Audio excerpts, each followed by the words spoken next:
பிறக்குதப்பா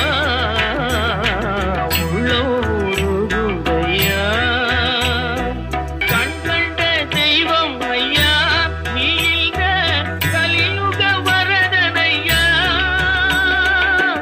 பாவியன் நிகழாமல்